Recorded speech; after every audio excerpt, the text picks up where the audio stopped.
Hello बच्चों, आइए हम लोग सॉल्यूशन को पढ़ें। पिछले वीडियो में हम लोगों ने सॉल्यूशन के बारे में ये जाना था कि सॉल्यूशन क्या है। फिर हम लोगों ने ये भी तय किया था कि सॉल्यूशन के दो पार्ट होते हैं, एक को सॉल्यूट और दूसरे को सॉल्वेंट कहते हैं। और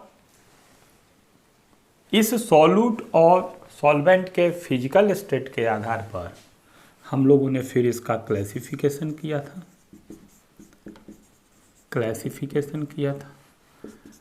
क्लासिफिकेशन भी हम लोगों ने दो तथ्यों के आधार पर किया था।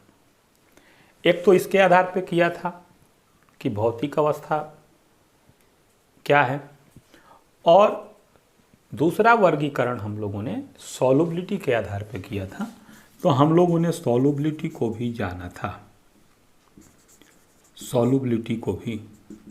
था। हमने बताया था आपको कि सॉल्युबिलिटी क्या है। यहीं से हम लोगों को आगे बढ़ना है। और ये तमाम सारी बातें हम लोग फर्स्ट ईयर में पढ़ चुके हैं। इट मीन्स 11th में पढ़ चुके हैं। 11th में जब हम लोगों ने पहला चैप्टर पढ़ा था, जिसको हम लोग some basic concept of chemistry के नाम से जानते हैं, रसायन विज्ञान की कुछ मूलभूत अवधारणाएं, उसमें हम लोगों ने इन सब को पढ़ा था। तो आप चाहें तो वहाँ भी वीडियो देख सकते हैं। आइए हम लोग इसको आगे बढ़ाएं, और आगे बढ़ाने के बाद हम लोग ये जानें कि स्टेप्स ऑफ सॉल्युबिलिटी और कंसंट्रेशन या सॉल्युबिलिटी के पदों को बारे में जानें।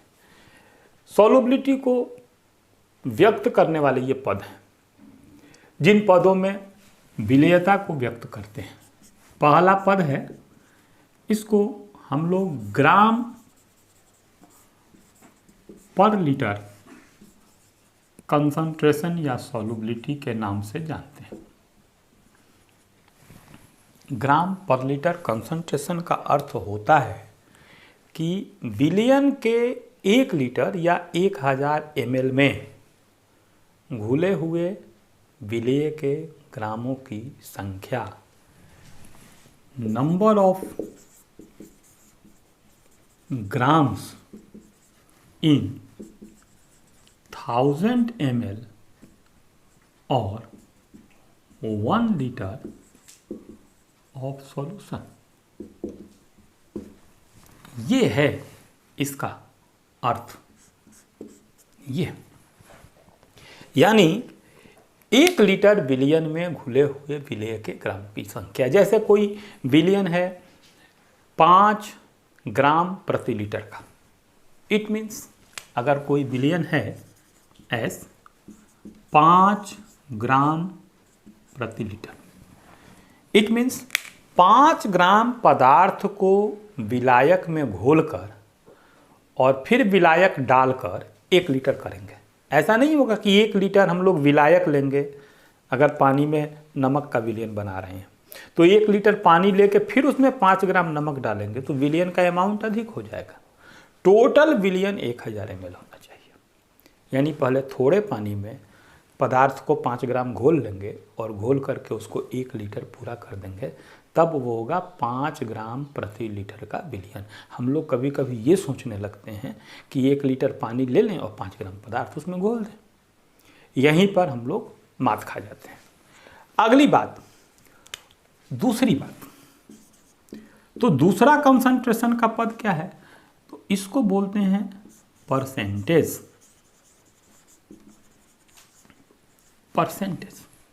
परसेंटेज को हिंदी में कहते हैं प्रतिशतता। प्रतिशतता क्या है? तो number of parts of solute in 100 parts of solution. यही है ना, नंबर ऑफ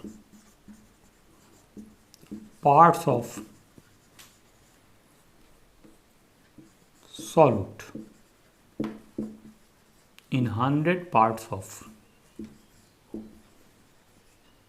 solution।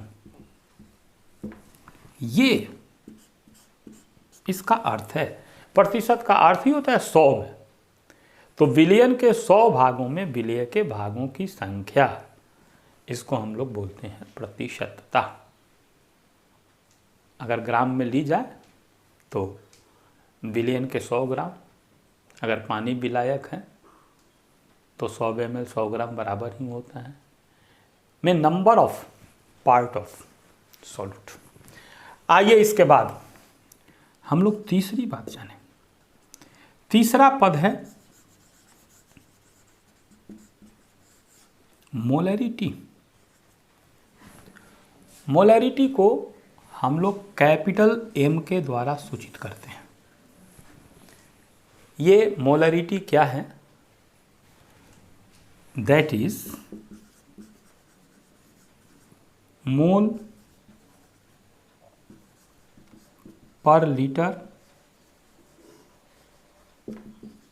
सॉल्यूशन।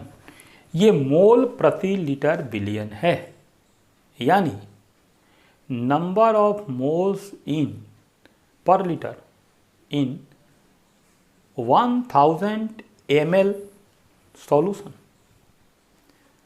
इसको कैसे हम लोग लिख सकते हैं? इसे हम लोग देखें कि जैसे हम लोगों ने मोलरता की बात की है, तो मैथमेटिकली हम लोग लिख सकते हैं कि molarity is equal to mole पर litre solution.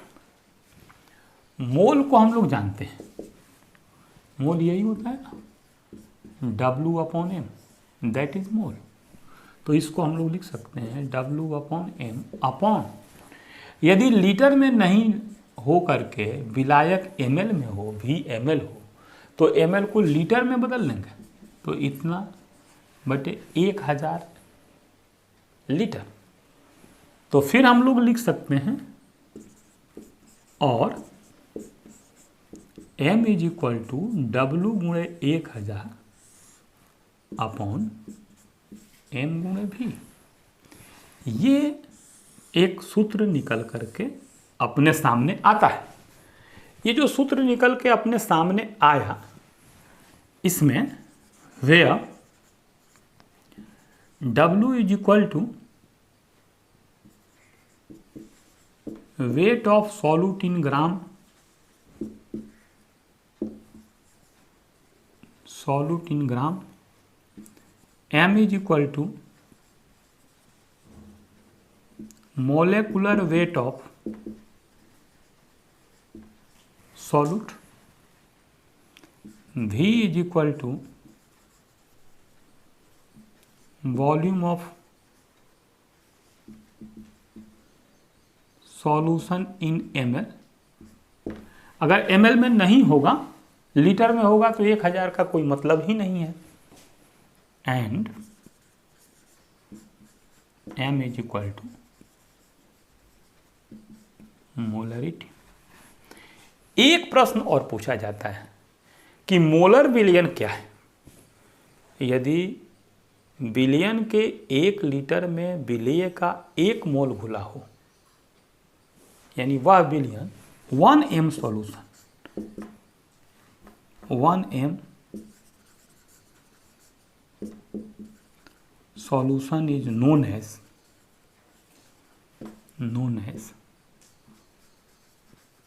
Molar solution. Molar solution क्या है? तो मोलर सॉल्यूशन जो है ना, वह 1m विलयन है, यानी वह विलयन जिसकी मोलरता 1 हो, अर्थात 1000 ml विलयन में घुले हुए विलेय की मोलों की संख्या यदि 1 हो, 1 मोल घुला हो 1 लीटर विलयन में, तो उस विलयन को हम लोग मोलर विलयन कहते हैं। तो हम लोगों ने देखा कि मोलरता क्या है, मोलर विलयन किसे कहते हैं।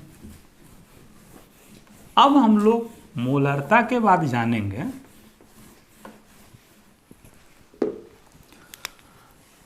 मोलैलिटी। मोलैलिटी ये चौथी बात है। मोलैलिटी, मोलैलिटी को हम लोग स्मॉल m से रिप्रेजेंट करते हैं। और मोलैलिटी क्या है? तो that is mole per KG solvent not solution, यानी 1 किलोग्राम विलायक में घुले हुए विलेय के मोलों की संख्या। It means m is equal to mole per KG solvent और मोल W/m पर केजी की जगह यदि v ग्राम में हो, वहाँ ml में था, तो 1000 से भाग दे देंगे तो केजी में हो जाएगा। और फिर इसको हम लोग लिख देंगे कि W, ये m को mx से लिखेंगे, यहाँ ये अणुभार को रिप्रेजेंट करेगा। W गुणे 1000 अपॉन mx गुणे v इन ग्राम। ये फिर से फार्मूला निकल के सामने आया। हम लोग लिख सकते हैं कि where m is equal to W is equal to weight of solute in gram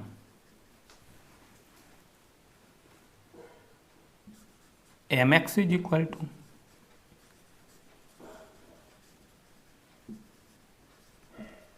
molecular weight of solute, V is equal to weight of solvent in gram and m is equal to molality.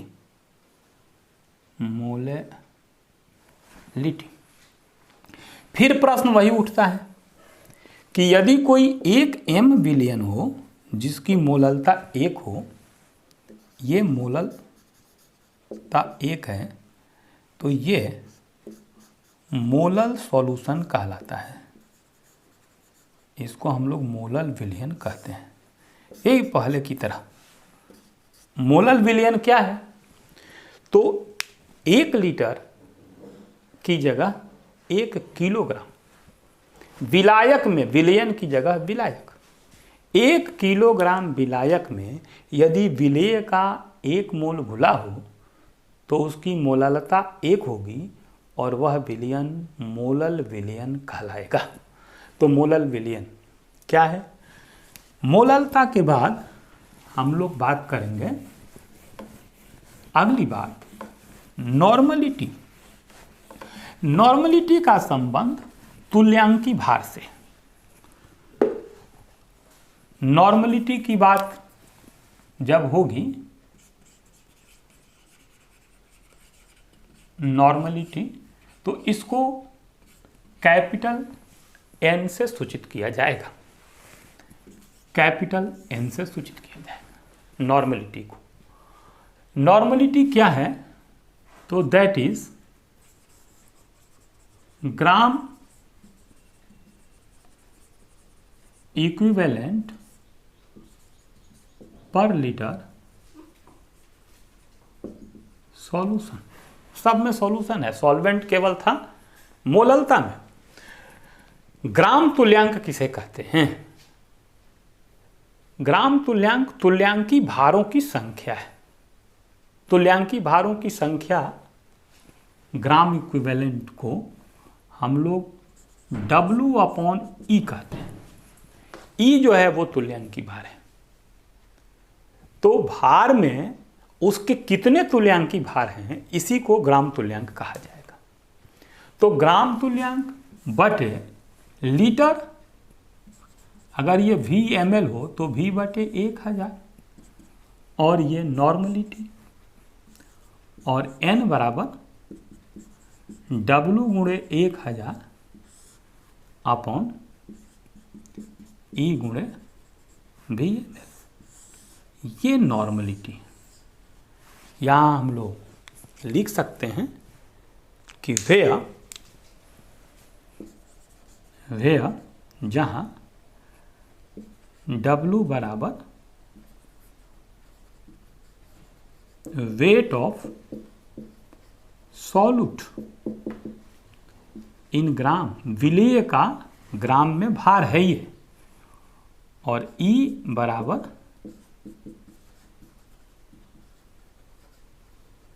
Equivalent weight, और V is equal to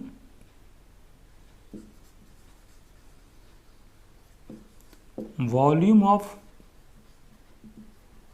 solution in ml,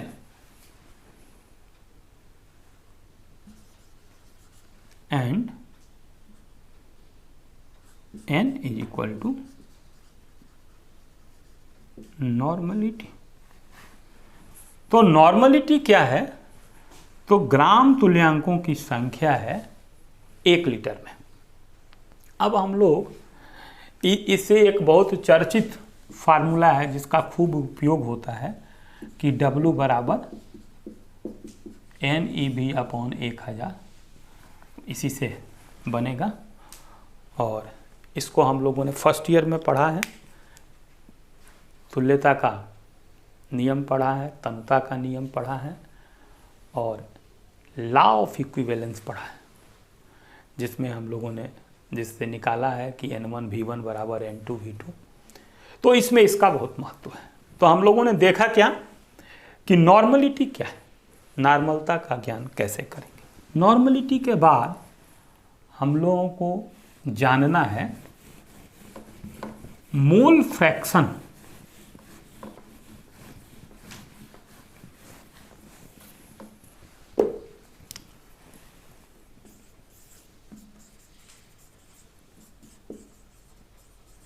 mole fraction, इसको हम लोग बोलते हैं मोल प्रभाज। मोल प्रभाज क्या है? तो ये विलेय और विलायक के मोलों के संख्या की सहायता से निकाला जाता है। दोनों का मोल प्रभाज होता है। मोल फ्रैक्शन ऑफ सॉल्यूट भी होता है, और मोल फ्रैक्शन ऑफ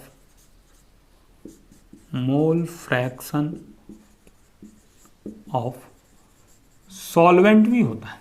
जब सॉल्यूट का मोल फ्रैक्शन निकाला जाता है तो सॉल्यूट के मोल ऊपर होते हैं और नीचे कुल मोल होते हैं सॉल्यूट और सॉल्वेंट के।